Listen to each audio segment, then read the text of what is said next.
on our sides. This one is about building the inside thigh muscles again. We want to ignite the deep muscles of the rotators. So underneath the quadricep, we're going directly for the deep rotators. So the movement isn't big, but when you use it and when you connect to those deep rotators, you can definitely feel the difference. So coming down, you want to lift this underleg up, and then you want to rotate it up to the sky.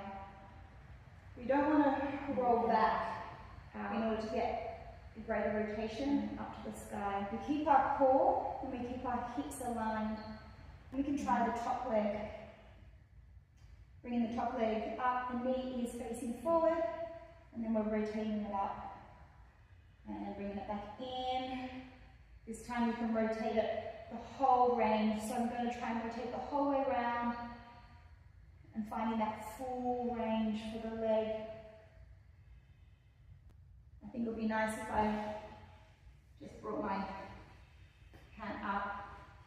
You can see that knee comes up, the knee goes in, and the knee goes out. The knee goes in, and the knee goes out. And these hips stay stacked on top of each other. In and out. And then rotate it up. Trying to get my knee towards the ceiling. And rotate it back in. And up. And back in. And up. Noticing that my hips are stacked. So I'm not using my hip to open up. I'm using my deep rotator in my hip socket to move my leg. And this is staying stacked. Otherwise I'll be leaning back and then my knee can get further to the ceiling technically, but I'm not using my hip rotator to achieve that. Or vice versa, coming forward in order to get a bigger rotation feeling. So this hip is neutral. It doesn't matter how high this leg is, it can just come a fraction off the ground. It is all about the rotation. For this exercise, you can use a TheraBand. If you don't have one, you could just wrap a tea towel around your ankles or a long piece of fabric. Or you could just use resistance as a feeling and a thought rather than an actual thing, and you'll still achieve a beautiful workout. We're going to start with our knees coming together and bringing our both legs off the ground. This first bit we're not going to be using that TheraBand at all, and bringing them down. And then bringing them up together, knees coming in and down. We're not looking for height, but just that they can come up together and they can rotate in together. And coming down in the next exercise, we'll rotate them out.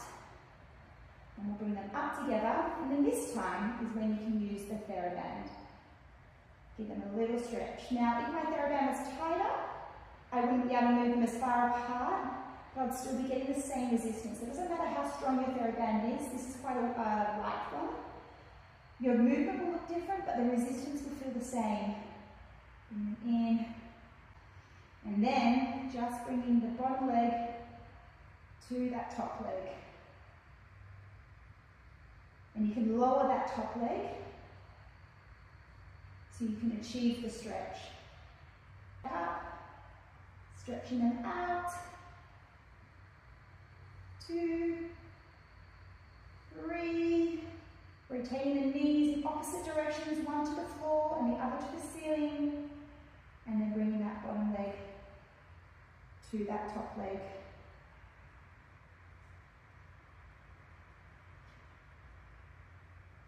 And then bring them back down together. We're going to start this one on the floor. It's very similar to frog pose in yoga. We're going to be bringing our hands forward to support us, our knees as wide as they can go. using the gravity to push down and open up those hip flexors. With our back, we don't want to be arched. Here, I'm putting pressure on our lower back. We don't want to be holding it up. We have a neutral and relaxed spine. And from there, we're going to be drawing our knees in, sucking them in towards each other as if we're trying to fold up our yoga mat. So drawing them in, putting enough weight over the hip flexors so that you don't actually draw them in. If I move all my weight to my arms, I actually can draw them in, and then we've lost the resistance. We need the weight there without too much weight, but we're putting weight on our lower spine. So finding that perfect balance there and drawing the knees together. You'll feel those internal rotators, inside thigh muscles really ignite. Holding and releasing. Hold, 3, 2, 1, and release. And hold, 3, 2, 1, and release.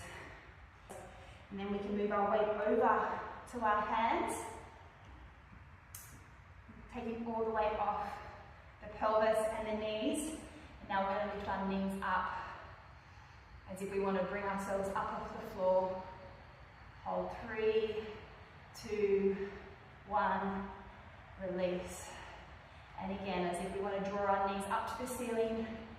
Hold, 3, 2, 1, release. Always been sensitive, this one's a very strong stretch. And you could take a short rest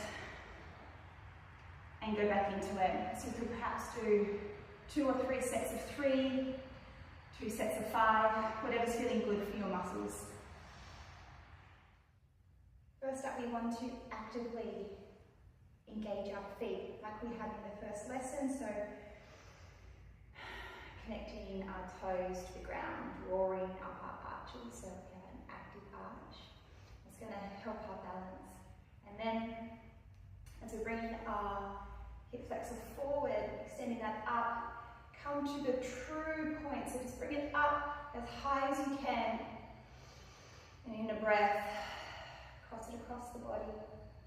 Again, drawing it as far as you can, but not letting the hip go with it. Drawing this hip back and this knee at opposite resistance. And then when you open it up, again, open it up as wide as you can without the hips moving with it. Drawing this hip back, creating a resistant stretch. Drawing, drawing, drawing. Bringing the leg behind. Drawing it up as high as you can. If the body comes forward to get a higher extension, then just see if you can keep that extension while bringing the back up, closing the two together, so the back and the leg drawing together to bring you up through your core. And then coming down. You'll definitely feel it in your supporting leg and in that arch as it holds your balance.